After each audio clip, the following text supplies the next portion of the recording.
Fundamental analysis को समझने से पहले एनालिसिस को समझते हैं। एनालिसिस जो हम डेली लाइफ में करते हैं, जैसे कि ए मोबाइल फ़ोन अच्छा है इसके कंपैरिजन में, ए टी शर्ट अच्छा है इसकी प्राइस भी कम है इस टी शर्ट के कंपैरिजन में, या फिर ए वॉच मुझे 500 रुपये में मिल रही है पर दूसरी वॉच इससे भी अच्छी है जो 450 रुपीज़ में मिल रही है। ऐसे हम डेली लाइफ में एनालिसिस करते हैं। इस तरह से एनालिसिस करके हम बेस्ट प्रोडक्ट बेस्ट प्राइस में खरीद सकते हैं। इस तरह का एनालिसिस हम शेयर मार्केट में भी कर सकते हैं, उसे हम फंडामेंटल एनालिसिस कहते हैं। ग्रो ऐप में हमें यहाँ पर फंडामेंटल्स करके एक ऑप्शन मिलता है। इस फंडामेंटल का एनालिसिस करके हम अच्छा शेयर पिक कर सकते हैं। तो आइए फिर इस फंडामेंटल में जो कुछ भी है उसे एक एक करके जान लेते हैं। सबसे पहले जानते हैं मार्केट कैपिटल मतलब क्या। मार्केट कैपिटल यानी कंपनी की प्राइस या फिर पूरी कंपनी को हम कितने में खरीद सकते हैं। यहाँ पर मार्केट कैपिटल जितना ज़्यादा होगा उतनी ही रिस्क कम होगी। इसके बाद चलते हैं ईपीएस पर। ईपीएस मतलब अर्निंग पर शेयर, हमें एक शेयर पर कितने रुपीस मिलेंगे ये हम ईपीएस को देखकर पता लगा सकते हैं। इसके बाद चलते हैं पीई रेशो पर। पीई रेशो मतलब प्राइस पर अर्निंग, यानी कि कितने रुपीस लगाने के बाद हमें 1 रुपीस मिलेंगे, ये हमें पता चलता है पीई रेशो से। यहाँ पर एक बात ध्यान में रखने की ज़रूरत है, पीई रेशो जितना कम उतना प्रॉफिट ज़्यादा, यानी कि PE ratio is inversely proportional to earning. जितना पीई रेशो ज़्यादा उतनी अर्निंग कम, और जितना पीई रेशो कम उतनी अर्निंग ज़्यादा। इस वजह से बेस्ट पीई रेशो माना जाता है 1 और 2, और ज़्यादा से ज़्यादा देखा जाए तो बिलो 20। यहाँ पर जीएसपीएल के स्टॉक का पीई रेशो 10.21 है, पर लेकिन ये पीई रेशो बहुत ही अच्छा है क्योंकि इसका इंडस्ट्रियल पीई रेशो 17.46, यानी कि इस तरह के स्टॉक का इंडस्ट्रियल पीई रेशो से भी कम पीई रेशो है। यानी कि पीई रेशो देखने से पहले इंडस्ट्रियल पीई रेशो देखना इम्पोर्टेंट है। अब आते हैं बुक वैल्यू पर। बुक वैल्यू मतलब अगर यह कंपनी आज के दिन ही बंद हो जाए तो हमें एक शेयर का कितना रुपीस मिलेगा। यहाँ पर जीएसपीएल की बुक वैल्यू 176.47 है, यानी कि अगर आज एक कंपनी बंद हो जाए तो एक शेयर का 176.47 रुपीज़ मिलेंगे।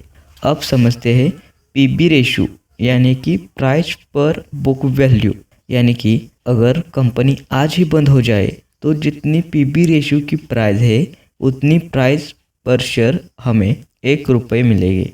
यानी कि जितना पीबी रेशो कम उतना अच्छा। इसका मतलब PB ratio is inversely proportional to book value, यानी कि जितना पीबी रेशो कम उतनी बुक वैल्यू ज़्यादा। बेस्ट पीबी रेशो 1 या 2 माना जाता है। यहाँ पर इस स्टॉक का पीबी रेशो 1.56 है, यानी कि इस स्टॉक का पीबी रेशो अच्छा है।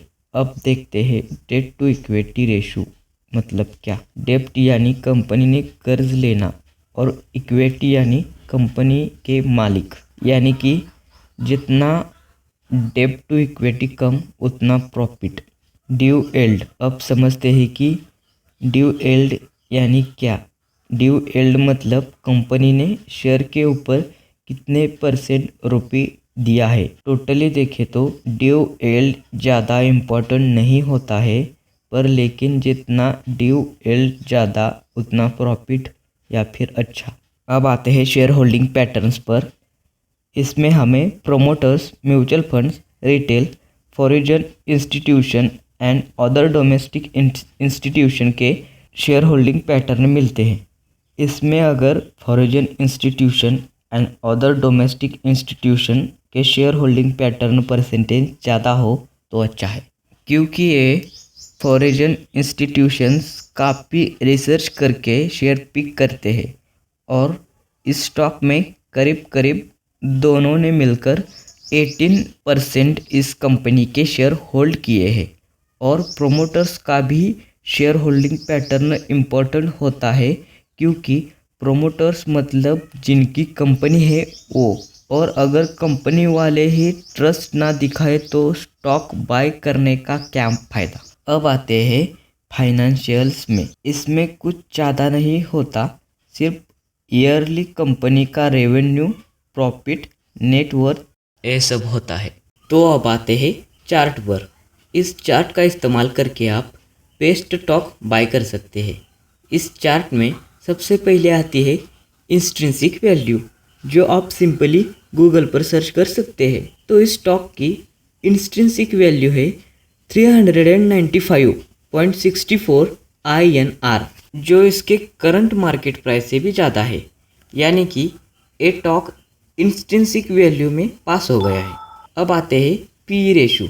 बेस्ट पी रेशो माना जाता है 1 या फिर 2, पर P ratio industrial P ratio से भी कम है, यानी कि पीई रेशो भी ठीक है। इसके बाद आते हैं पीबी रेशो, वो भी 1 या फिर 2 बेस्ट माना जाता है, और इस स्टॉक का पीबी रेशो 1.56 है, यानी कि पीबी रेशो में भी ये स्टॉक पास हो गया है।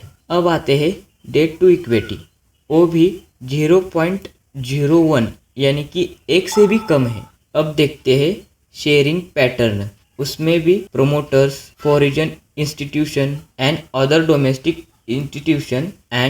डोमेस्टिक इंस्टीट्यूशन ये तीनों ही इम्पोर्टेंट है, और GSPL के टॉप में ये तीनों मिलाकर 56% तक है, यानी कि शेयर होल्डिंग पैटर्न भी अच्छा है। अब सबसे आखिर में आते हैं growth in profit and net worth. ये अच्छे ही है, कहीं पर भी नेगेटिव में नहीं है, तो चार्ट के बेसिस पर ये स्टॉक बेस्ट ही है। इस तरह से फंडामेंटल एनालिसिस करके आप बेस्ट स्टॉक बाय कर सकते हैं। मैं ये नहीं कह रहा कि ये ही स्टॉक बाय करिए, आप कौन सा भी स्टॉक बाय कर सकते हैं।